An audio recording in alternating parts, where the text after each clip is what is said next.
tardes, distinguidos alumnos. Vamos a dar proceso para explicar en forma resumida lo que es el sistema nervioso, que es el central, el periférico, y vamos a hablar también de sus estructuras y de su funcionamiento y las principales actividades que se desarrollan en cada uno de ellos. Espero que esto les sirva para poder seguir avanzando, pero tengan en cuenta que esto es simplemente un resumen, por lo cual tienen que ahondar en los conocimientos a través de la bibliografía u otros elementos que ustedes tengan a su disposición. Habíamos dicho que el sistema nervioso es el encargado de realizar el control, la integración y recibe estímulos desde el exterior, lo lleva hacia el cerebro y también elabora una respuesta. El sistema nervioso se divide en dos, en el sistema nervioso central y en el sistema nervioso periférico. Vamos a empezar a hablar del sistema nervioso central. ¿Cuáles son los elementos que la componen? El encéfalo, que tiene el cerebro, el cerebelo, el diencéfalo, que está contenido el tálamo, el hipotálamo y la glándula pineal. Y el tronco encefálico es el mesencéfalo, la protuberancia, el bulbo raquídeo y la médula espinal. Si observamos en esta imagen, vamos a ver cómo están distribuidos los órganos. El más voluminoso del sistema nervioso central, se llama cerebro, que tiene una zona cortical, donde está la sustancia gris y donde también se encuentran las neuronas, que después vamos a presentarla en forma directa. La neurona es la unidad anatómica y funcional del sistema nervioso central. Esto que está en la parte interna es la sustancia blanca. Aquí está el tálamo, luego viene el hipotálamo, esta es la glándula pineal, aquí se encuentra el encéfalo, esto es el tronco encefálico, que es la protuberancia, el bulbo, y todo esto desde el bulbo hacia abajo es la médula espinal. Todo esto conforma el sistema nervioso central. Bien, acá tenemos a través de un corte sagital todo lo que es la estructura del cerebro. Y aquí, visto desde arriba, el cerebro con una hendidura que vamos a explicar de qué se trata. Decíamos que el cerebro tiene una zona cortical donde se encuentra la sustancia gris. También, ¿qué otra cosa más encontramos aquí? Que están los cuerpos neuronales. Tiene cisuras, que es la cisura de Rolando. Bien, la cisura de Rolando, que va hacia abajo, separa el lóbulo frontal del lóbulo parietal. La cisura de Silvio, que es esta, separa y da forma al lóbulo temporal. Y en la parte posterior tenemos la cisura perpendicular, que es la que divide el lóbulo temporal del occipital. En el centro tenemos la cisura longitudinal, que es esta que está aquí en el medio. Esta es una imagen vista desde arriba. Esta cisura longitudinal divide al cerebro en dos hemisferios, el hemisferio derecho y el hemisferio del lado izquierdo. ¿Qué encontramos?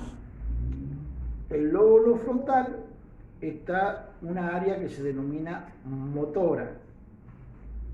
En el lóbulo parietal está el área sensitiva.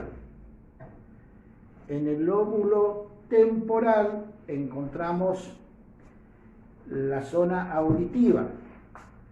Y en el lóbulo occipital fundamentalmente se encuentra el área de la visión. Bien, ahora vamos a ver por dónde circula el líquido cefalorraquídeo. Bueno, vamos a hablar ahora de los elementos, que son tres básicamente, que protegen al sistema nervioso central. Primero es la parte ósea. La parte ósea está formada fundamentalmente por el cráneo, que no se ve en la imagen, pero estaría envolviendo todo lo que es el cerebro y parte del tronco encefálico y aquí de los elementos que forman el tronco encefálico. Bueno, tiene tres membranas el cerebro. De afuera hacia adentro tenemos la membrana dura madre, después viene la pía madre que estaría por acá por el medio, y en la parte más interna, tocando ya casi el cerebro, encontraríamos la aracnoide. Estas membranas, recordemos que están del hueso un poquito más hacia abajo. Si las quisiéramos dibujar, sería así. Esto es la parte del hueso, esto es la dura madre, esta es la aracnoide y acá se encuentra la pía madre. Entre la pía madre y la aracnoide circula el líquido cefalorraquídeo. Este líquido decíamos que es el segundo elemento protector. El hueso es el primero, el segundo vendrían a ser estas membranas que son las meninges, y el líquido cefalorraquídeo que circula por este paso subaracnoideo. Esto ustedes deben recordar que envuelve a todo lo que es el sistema nervioso central, baja por la columna, también la protege y la envuelve, y también la columna tiene una protección ósea, que vendrían a ser las vértebras de la columna vertebral. ¿Está?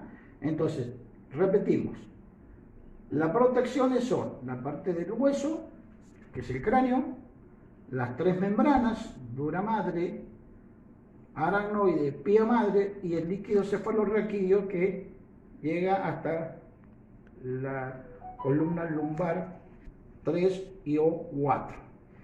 Entonces, las membranas están por acá y el líquido cefalorraquídeo y la parte ósea. Vamos a hablar resumidamente qué funciones cumple el cerebro. Habíamos dicho que es el órgano de mayor tamaño del sistema nervioso. Allí se encuentra, esto vendría a ser como la central de la CPU de una computadora. Está la memoria, las emociones, los pensamientos, el habla, la atención. Es decir, que se encuentran las principales actividades.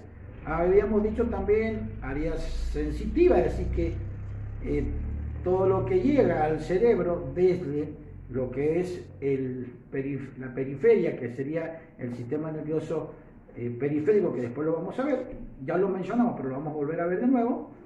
Entonces, desde todo lo que es la periferia suben esos nervios sensitivos, y acá ocurre algo muy importante. A nivel del bulbo se produce la bifurcación, es decir, todo lo que viene por el lado izquierdo, al llegar al bulbo, se entrecruza y va al lado derecho. Todo lo que viene por el lado derecho se entrecruza en el bulbo y va hacia la parte derecha. Es decir, que a este nivel se produce el entrecruzamiento. ¿Qué pasa en el cerebelo? El cerebelo es el responsable de coordinar todos los movimientos musculares, pero recuerden, movimientos voluntarios. Tiene sustancia blanca y tiene sustancia gris. Integra las vías sensitivas y motoras que vienen desde el exterior. También se encuentra el aprendizaje, la postura y el equilibrio. Todo esto es responsabilidad del cerebelo. ¿Qué ocurre en el tálamo? Transmite señales que vienen desde la periferia y las transmite hacia lo que es el cerebro. También tiene que ver con el control de la atención. El hipotálamo, que se encuentra aproximadamente en esta zona, regula la temperatura, la sed, el hambre, el estado anímico, libera hormonas para que trabaje la glándula tiroides, la suprarrenal, las gonadas, que son las de los órganos femeninos y masculinos, controla la expulsión de la orina, la ingestión de los alimentos, contracción del útero y estimula la producción de la leche materna. La glándula pineal, que está aquí, es una de las más chiquitas y transmite mensaje desde, también de la periferia, hacia el cerebro. Están protegidas también por la columna, por los nervios aquídeos y básicamente por las vértebras. Entonces, para que nos quede claro, todo esto es un sistema de tránsito y transmite todos estos nervios que vienen de la periferia, que son los nervios sensoriales o sensitivos. Al llegar a la zona sensorial se interpreta ese estímulo y en la zona motora se emite una respuesta que desciende y va a inervar a cada uno de los órganos y músculos de la periferia para realizar los movimientos, recordemos, movimientos voluntarios. Entonces hay nervios sensitivos, nervios motores que bajan y hay también nervios mixtos que pueden llevar y traer. ¿Cuántos nervios tenemos? Son 43 en total. Los espinales, que vendrían a estar aquí, son 31 pares. Y los craneales, que están en la parte de aquí del cerebro, son 12 pares. Y estos son los encargados de llevar todas las sensaciones y estímulos hacia el sistema nervioso central para que voluntariamente se elaboren las respuestas. Por eso hablábamos de equilibrio, de control, de pensamiento y de memoria. Bien, hasta aquí esta explicación. Explicado el sistema nervioso central, ahora vamos a hablar del sistema nervioso periférico. El sistema nervioso periférico se divide en dos. El sistema nervioso simpático, que habíamos dicho que responde a la voluntad, es voluntario, están los 43 pares craneales y espinales, también tiene ganglios, tienen también neuronas que están allí metidas entre los nervios,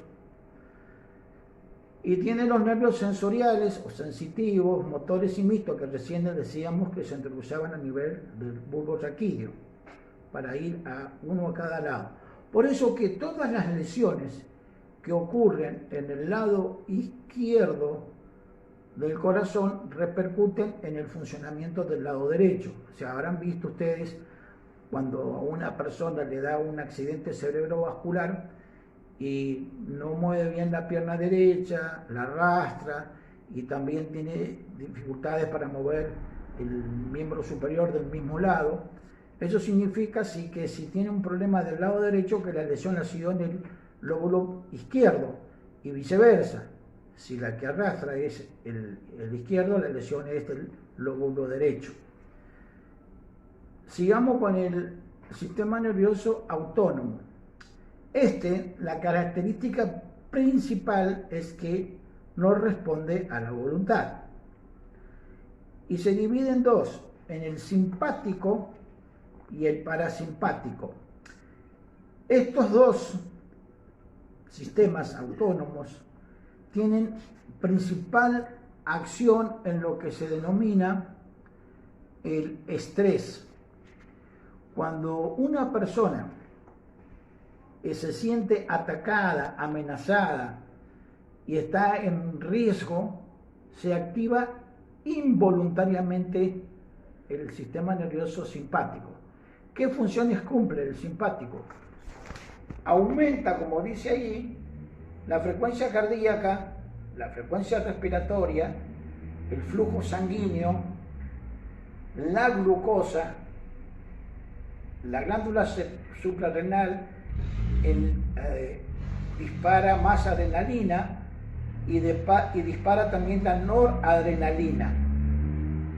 Y también dilata las pupilas para ver mejor. ¿Esto por qué se activa? Porque el organismo se está preparando para la lucha, para su defensa o para la huida. Esto es cuando estamos en una situación angustiante, desesperada. Esto ocurre a nivel del sistema nervioso autónomo, y le habíamos dicho que es totalmente involuntario. Y el parasimpático es lo opuesto al simpático. Se encarga de disminuir todo esto. Todo esto que habíamos mencionado, el parasimpático lo vuelve a su normalidad, a la frecuencia cardíaca, respiratoria, flujo, etcétera, etcétera, para que vuelvan. Esto actúan en forma permanente, pero de acuerdo a la situación que se está viviendo, aumentará más esto si hay una amenaza, habíamos dicho, y se activa todo esto. Y cuando pasa esto, actúa más para que todo vuelva a la calma. Todo esto lo que hace es mantener el equilibrio que habíamos mencionado en el sistema nervioso central. Es decir, que el organismo trata de mantener un equilibrio con el medio interno, y estos son los que se encargan de esto. Y después estaría el arco reflejo, que también no responde o no tiene una vinculación directa con lo que es el sistema nervioso central. Este es un ejemplo que ustedes lo van a encontrar dibujado en varias literaturas. Este es un miembro inferior, aquí estaría el estímulo rotuliano, se le golpea acá y ¿qué hace? Inmediatamente el pie se mueve hacia arriba. ¿Qué significa? Acá hay una neurona sensitiva que lleva el estímulo, llega a lo que está el interno de la columna vertebral, inmediatamente se elabora una respuesta y la neurona motora envía la respuesta para que automáticamente, sin que se respete la voluntad, esto se eleva hacia arriba. Esto vendría a ser el arco reflejo. Como dijimos, no llega este estímulo al cerebro, es decir, que no actúa la voluntad, es un acto que ocurre cuando, en el caso del ejemplo rotuliano, también se activa cuando nos pinchamos con una aguja, se activa cuando nos quemamos, cuando nos pasa algo que nos agrede en la periferia, inmediatamente esto actúa en forma rápida.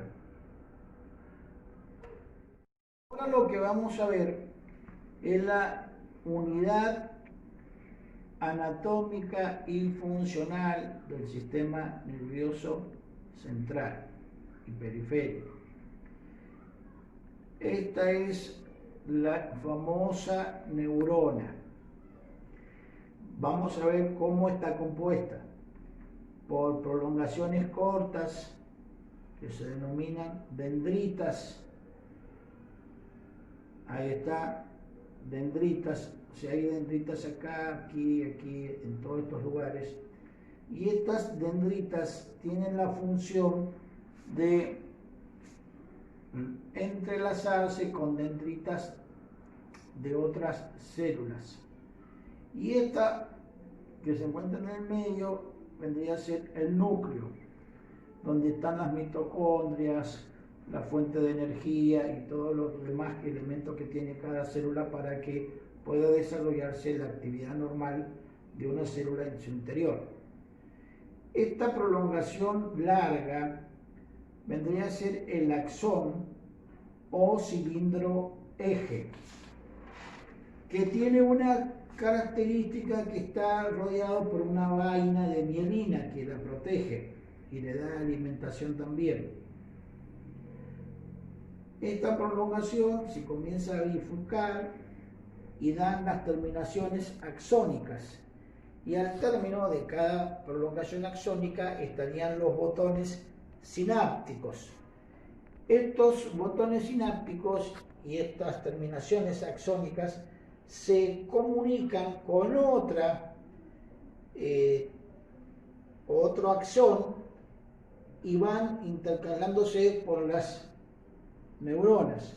Es decir, que todo esto vendrían a ser los nervios sensitivos y motores, según lo que sea, que los que llevan los estímulos. ¿Qué característica tiene esta célula? Que en el cerebro tenemos 86.000 millones a 100.000 millones de neuronas. Estas tienen una particularidad distinta al resto de las células del organismo, que cuando se destruyen no se regeneran. Cuando se mueren estas neuronas, producto de un accidente de tránsito, producto del consumo de alcohol excesivo, consumo de drogas excesivas, producto de alguna enfermedad neurológica como los accidentes cerebrovasculares y otras patologías causadas por tumores y otras diversas enfermedades que la van a ver ustedes el año que viene, dejan de funcionar. Y obviamente todo eso que habíamos dicho, la memoria, la concentración, el lenguaje, el pensamiento, la creatividad, todo eso se pierde. Entonces, ¿qué es lo que ocurre? Al no regenerarse se pierde esa actividad cerebral y aparece la neuroglia. ¿Qué es la neuroglia? Es una célula que se la denomina también de relleno o de sostén, es decir, que van a estar en el sistema nervioso central sosteniendo y haciendo de enlace, pero nunca cumplen la función específica. ¿Por qué es importante esto? Esto es una pregunta de examen. Cuando se le dice cuál es la unidad anatómica y funcional, ustedes tienen que decir que es la neurona. ¿Qué característica tiene? Que son muchas en el sistema nervioso central, que cuando se lesionan no se reproducen y que se pierde la actividad principal según el tipo de neurona que estemos hablando. Estimados alumnos, sería fundamental de que esta imagen hagan una captura de este afiche para que les quede grabado el formato y los elementos que la componen. Acá yo no he dibujado la neuroglia porque quiero hacer más hincapié en esto, pero recuerden que esta neuroglia es una célula solamente de sostén. Esto dibújenlo, estudienlo, porque no solo es pregunta de examen, sino que es lo más básico e importante. Todo es importante, pero esto no podemos, un enfermero no puede dejar de saber esto, porque en algún momento dado no sabemos, a lo largo de la profesión, podemos ser enfermeros de una terapia intensiva, de un servicio de neurocirugía, de un servicio neurológico de la parte clínica, y todo esto lo tenemos que saber porque de acuerdo a qué parte se ha lesionado son las partes que se van inhabilitando o van teniendo dificultades. Por eso les sugiero de que lo tengan, inclusive si pueden fotocopiado esto, para que lo tengan en su mesa de estudio permanentemente y graben en sus mentes todos estos elementos que están aquí.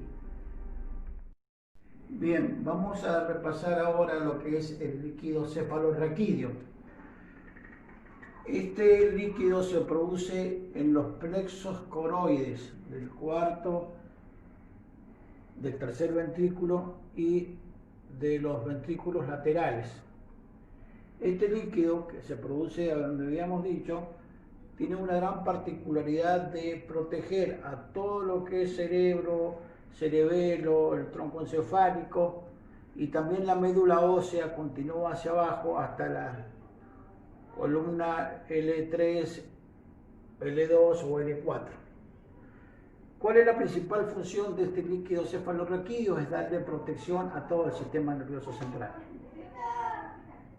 Básicamente está formado por varios elementos que son sumamente importantes, como por ejemplo contiene glucosa, tiene agua, sodio, potasio, calcio, cloro, fosfato y otros varios elementos más.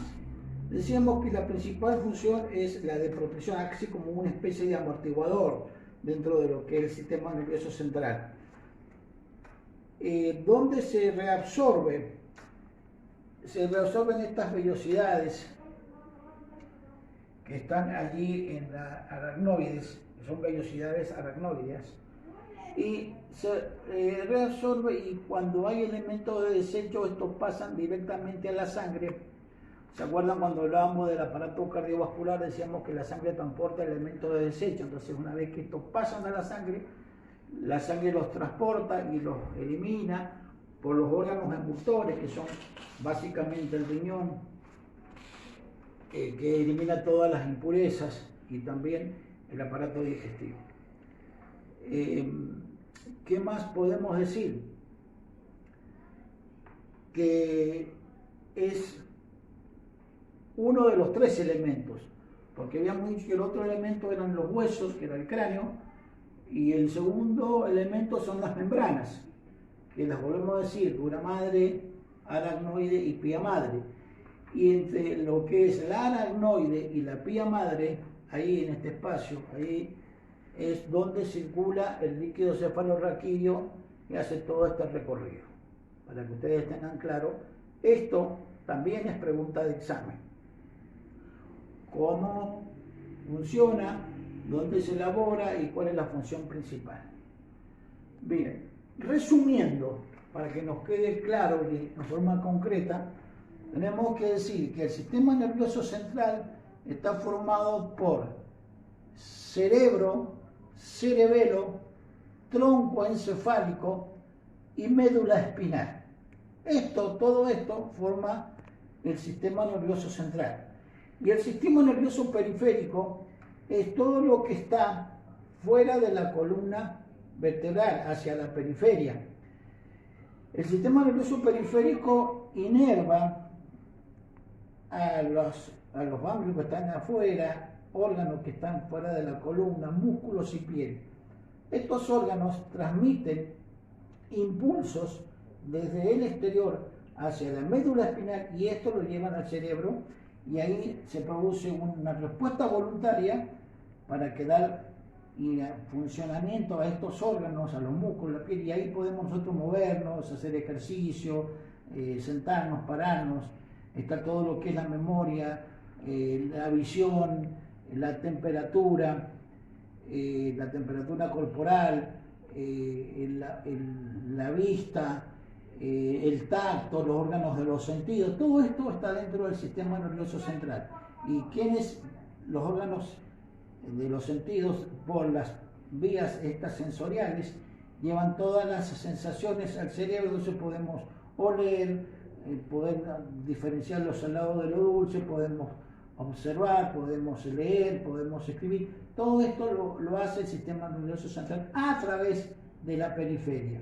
Y que también habíamos dicho que en la periferia estaban el sistema autónomo, que es el que nos permite voluntariamente caminar, y el vegetativo, que es el autónomo, que actúa cuando hay peligro de lucha o huida, que era el simpático y el parasimpático. Espero que por favor esto lo profundicen. Es muy largo. Recuerden que esto es una gran especialidad, pero vean, revean, estudien cada uno de estos pequeñas afirmaciones que hemos hecho, amplíenlas, pero las preguntas del examen van a estar relacionadas con este video. Si ustedes estudian estos videos y un poco lo amplían, pero apréndanlo con seriedad, con responsabilidad, esta es la base de lo que es la enfermería. Toda la anatomía es base de la enfermería, pero no podemos dejar saber estos conceptos generales. Bueno, ya hemos finalizado con el sistema nervioso central y periférico. Vamos a ver ahora la sangre, sus componentes, sus valores y sus funciones. También esto es un resumen acotado, así que por lo cual le estaría solicitando que en la medida de las posibilidades amplíen cada uno de estos temas para que tengan un concepto más global, más general acerca de la importancia de este tejido que se llama también tejido sanguíneo. La sangre es un tejido conectivo líquido, tiene color rojo, su pH es alcalino, 7.35 a 7.45. Su temperatura oscila entre los 37 y 38 grados centígrados. Su densidad es de 10.60 gramos por mililitros. ¿Dónde se origina la sangre? En la médula ósea roja de los huesos largos, pero también en los huesos cortos y planos. La función de la sangre es, en primer lugar, trasladar el oxígeno desde los pulmones hacia el corazón y desde allí, a través de los vasos sanguíneos, llega al resto de los cuerpos, llegando a cada una de las células, que es la unidad anatómica y funcional de todo ser vivo. También traslada dióxido de carbono. ¿Desde dónde? Desde las células, que allí en las células, cuando lleva oxígeno y recibe el dióxido de carbono, se produce lo que se denomina ósmosis. Y esta sangre carbooxigenada es trasladada hacia los pulmones, donde el color en alguna medida cambia, siendo esta rojo azulada por el componente del dióxido de carbono.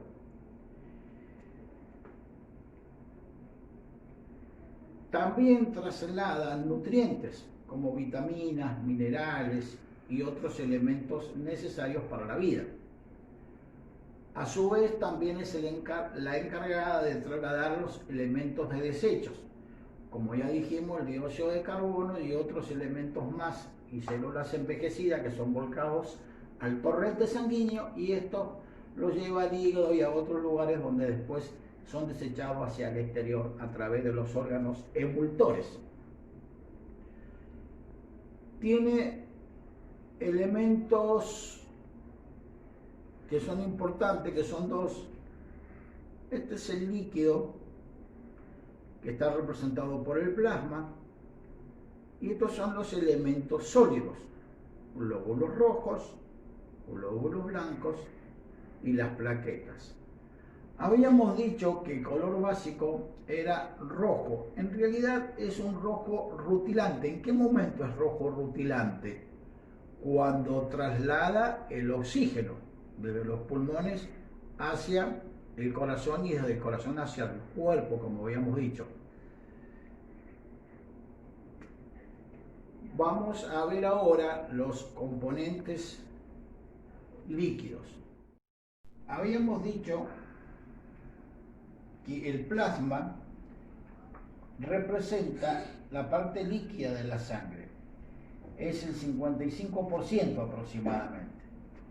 Tiene color amarillento, es de un gusto más bien salado, es translúcido y tiene en su composición un 91% de agua, un 7% de proteínas, que favorece la coagulación sanguínea. Ya lo vamos a ver cuando veamos la función de las plaquetas.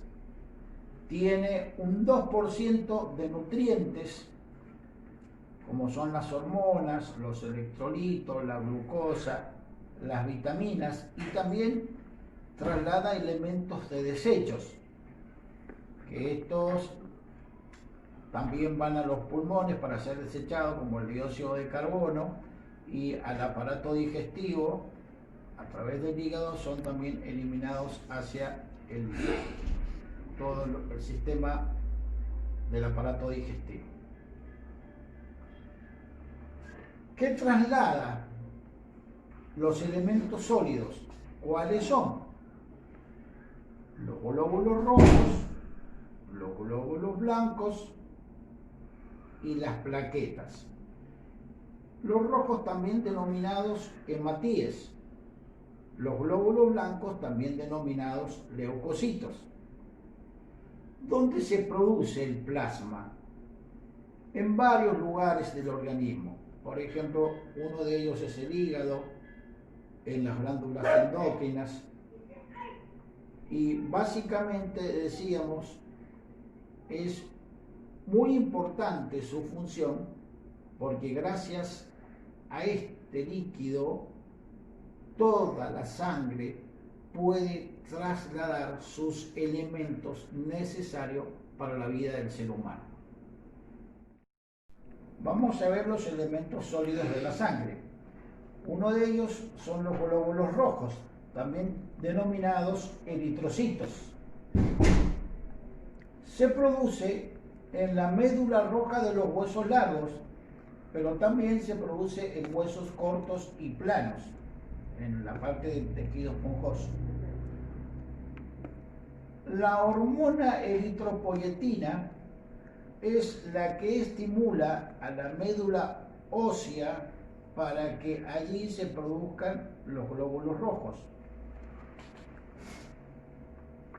La forma que tiene el glóbulo rojo es que son discos bicóncavos, aplanados en sus extremos, es decir, en las puntas. Estas son las más grandes y numerosas de la sangre. Tiene un componente muy importante que se llama hemoglobina, que es una proteína que tiene la particularidad que contiene en su interior hierro, lo que le da el color rojo rutilante a la sangre. ¿Se acuerdan cuando hablábamos de el circuito mayor y el circuito menor? En el circuito menor, en los pulmones, se produce el intercambio gaseoso que se llama hematosis.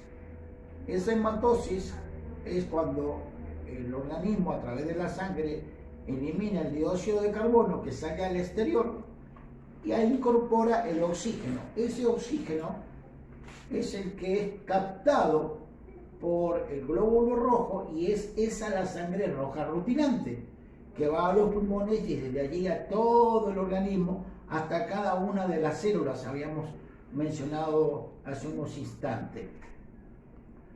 Cuando esa sangre llega a la célula, allí se produce otro intercambio que es denominado ósmosis.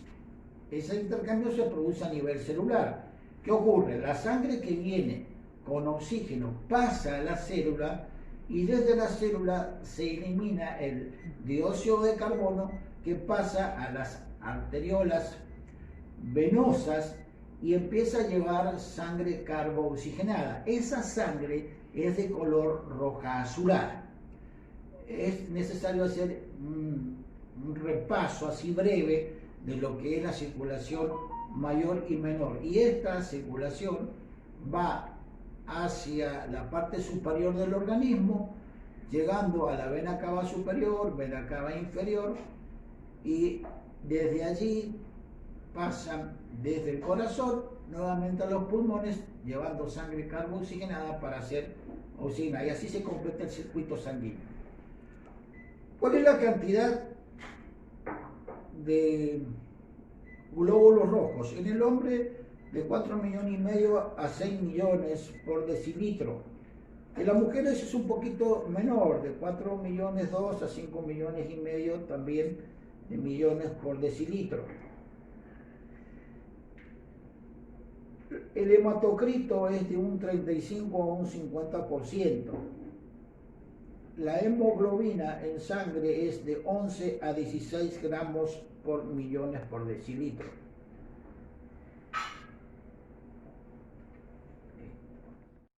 Vamos a ver ahora los glóbulos blancos, también llamados leucocitos. Estos se producen ¿dónde? Al igual que en los glóbulos rojos, se producen en la médula roja de los huesos largos, también en los huesos cortos.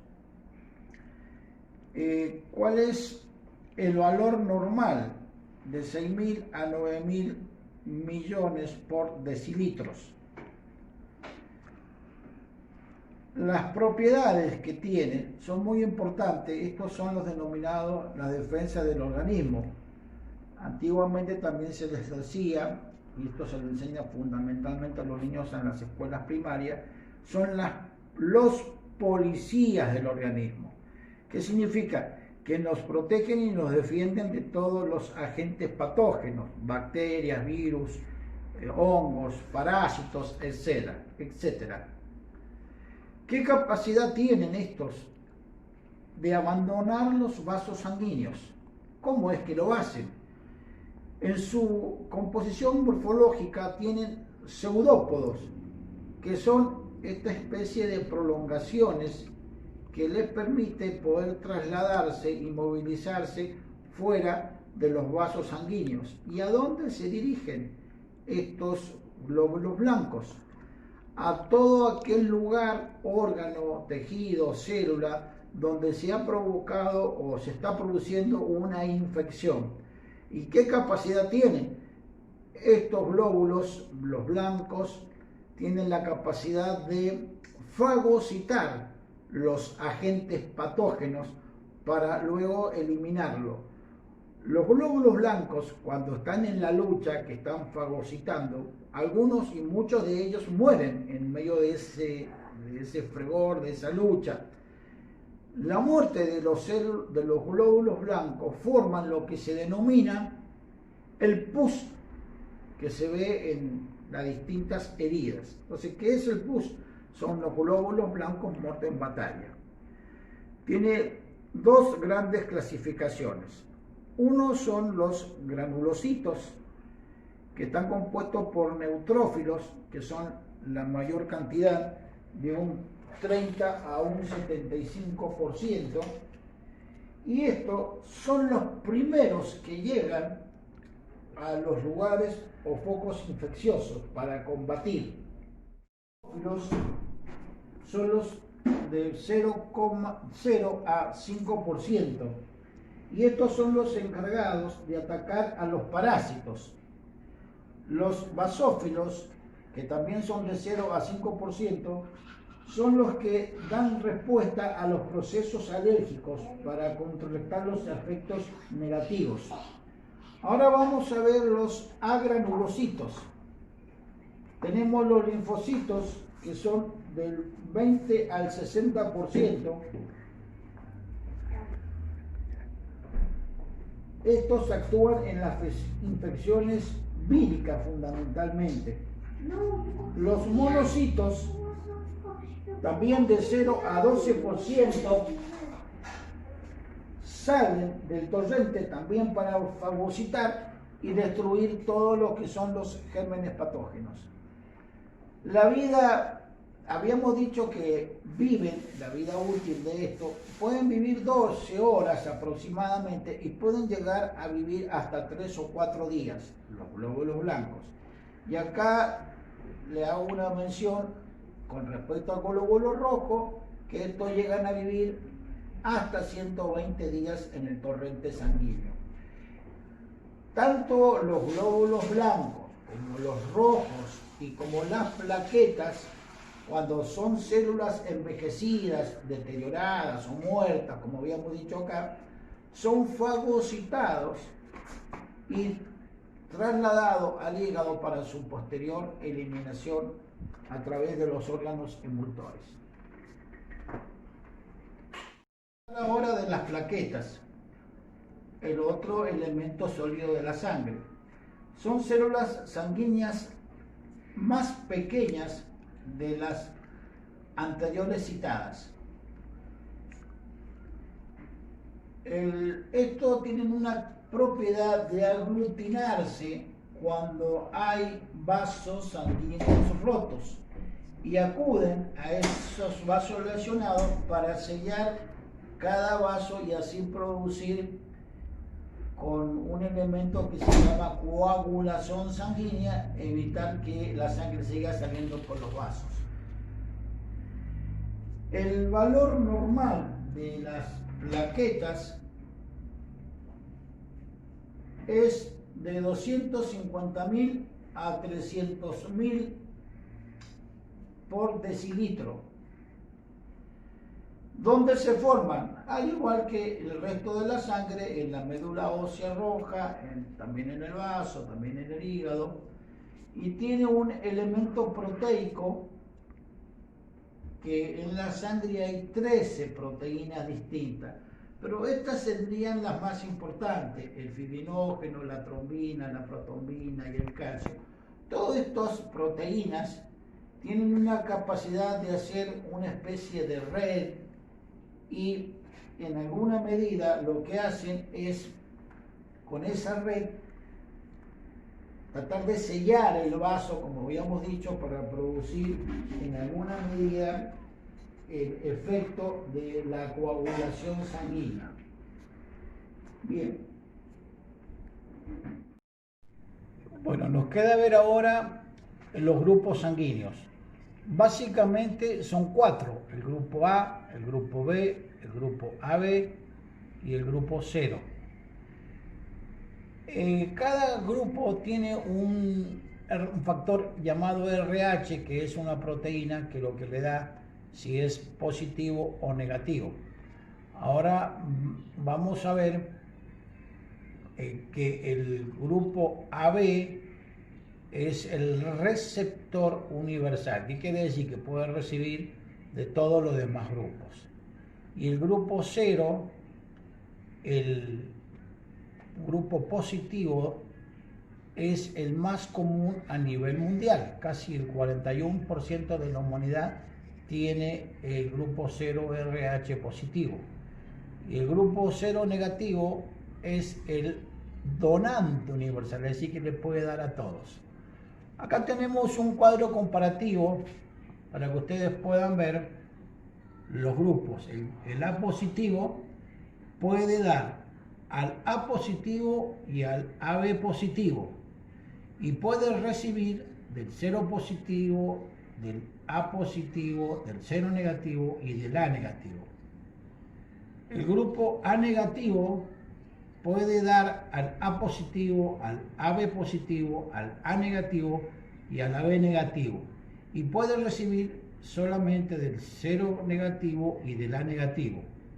El grupo B positivo puede dar al B positivo y al AB positivo, y puede recibir del 0 positivo, del B positivo, del 0 negativo y del B negativo.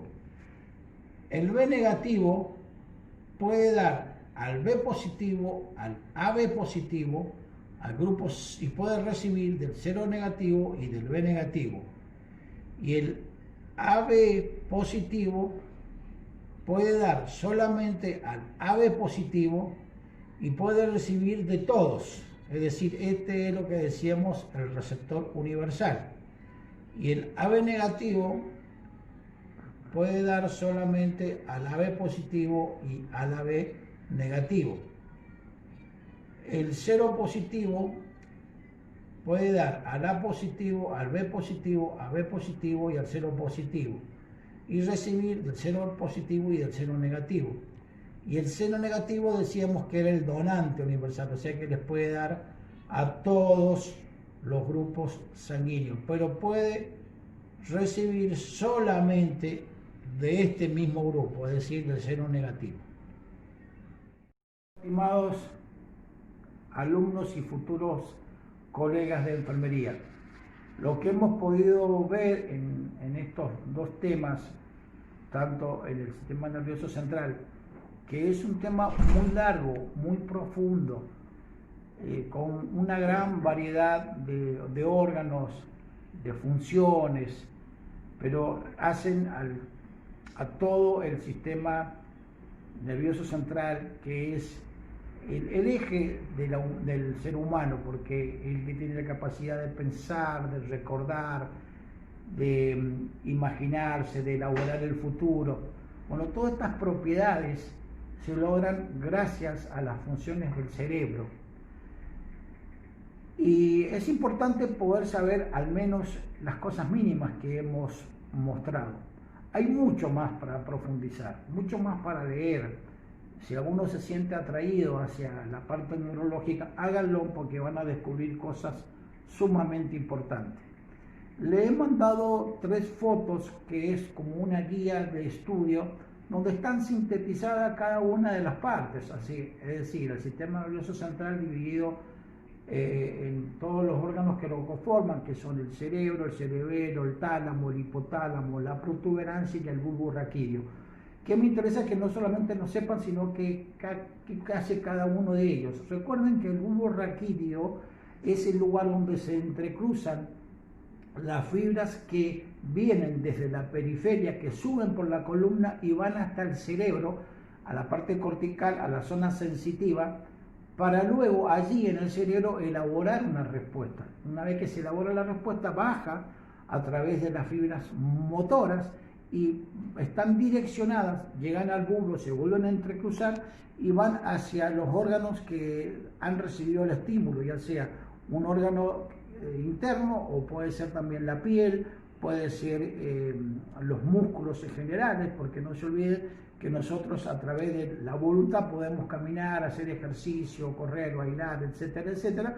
Entonces, esto al ser voluntario, uno tiene que desearlo, tener las ganas y ponerlo en práctica.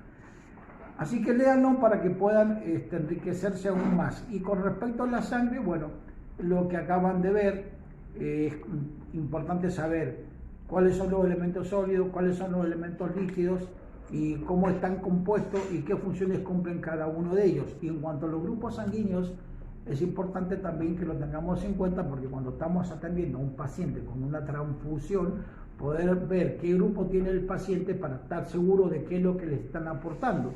Porque si por ahí, que ha sucedido, espero que cada vez sea menos frecuente, si estás pasando un grupo sanguíneo con un factor RH que no es el que corresponde al paciente, hay una serie de alteraciones que producen una incompatibilidad y pueden traer consecuencias serias para el paciente. Con todos los controles esto se ha ido mejorando, pero siempre existe la posibilidad del factor de riesgo de equivocación en el ser humano. Que tengan una buena semana, que sigan disfrutando de sus vacaciones y en cuanto puedan comiencen a leer esto para que puedan seguir creciendo en cuanto a los conocimientos científicos. Ha sido un placer haberlos podido contactar a través de este medio. Les mando un abrazo a la distancia, fuerza, vamos que podemos. Cada vez espero que sea menos el tiempo que estemos en cuarentena. Sigan estudiando y aprovechando esto. Estamos comunicados a través de la plataforma. Que Dios los bendiga.